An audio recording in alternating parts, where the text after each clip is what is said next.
Hi and welcome to Swamp Gas Gaming. There's exciting news this week in the Battlefield community. There's been a lot of speculation as to what Battlefield 5 is going to be, and on Friday we're going to find out. I thought since everybody's giving their 2 cents as to what they would like to see Battlefield 5 to be or what they think it will be, I thought I might as well give my opinion too.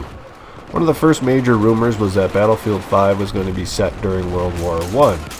While personally I think this is a fascinating period in time, I don't think it would be a very marketable video game.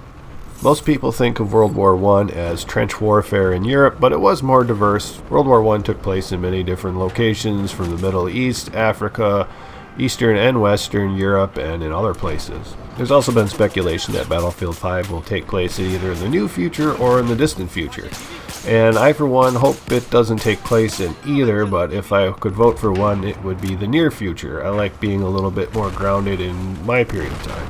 Battlefield 5 could just continue to take place in modern times like Battlefield 3 and Battlefield 4 did, or it could just pick up where the Final Stand did, which was in the near future where they're attempting to make all different kinds of new and cool gadgets. My vote is for none of those. I would like to see Battlefield 5 take place in World War II. It's been a long time since there's been a major title like Call of Duty or Battlefield set during World War II, and I find that a real fascinating time in history, and it provides a wealth of weapons and geographic settings. The Battlefield series of video games relies on a formula of varied number of infantry and vehicle options. World War II is a time period where there was some major changes in infantry weapons. For the first time, a major army was armed with semi-automatic rifles as their standard frontline weapon. That was the US M1 Garand.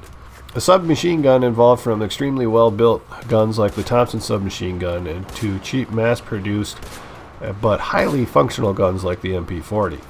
The light machine gun came more portable and reliable and therefore saw much greater use on the battlefield than the water-cooled guns that were mounted on tripods in World War I. The shoulder-fired rocket launchers became available and gave light armor and tanks a lot of annoyance from the foot soldiers hiding in shrubs and rubble of Europe's bombed-out cities. In the Great War, tanks were unreliable, slow, and they saw very limited action very late in the war. In World War II, the tank had evolved into a lightweight and fast forms to the nearly unstoppable, huge and heavy German tanks. Lightweight armored vehicles and even jeeps with mounted machine guns and recoilless rifles also saw a lot of use on the battlefield. In the air, there were dedicated ground attack aircraft that could be called in to strike heavily armored or highly entrenched troops.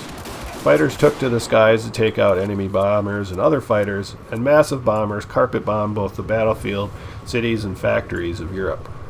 So those are some of the reasons why I think Battlefield 5 would be great to set in World War II. I think we've seen enough of the futuristic settings. We've got the new Call of Duty is going to be set in space. So it's been a long time since we've seen a big franchise like Battlefield or Call of Duty set in World War II, and I think it would be a great time to do so now. I hope you enjoyed this video, and if you have, give it a thumbs up and subscribe to the channel. Thanks for watching.